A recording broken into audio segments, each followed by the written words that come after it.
Всем привет! Сегодня мы находимся на очередной рыбалочке. Наконец-то вырвались мы втроем. Я, Иван Михайлович и Александр Владимирович. Сидим, балдеем на реке Самарка. Вон, поставили уже светлячки, у Ивана Михайловича сигнализаторы.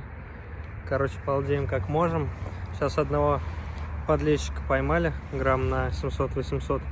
Надеюсь, что-нибудь еще получится вам интересненькое показать. Комарья тьма.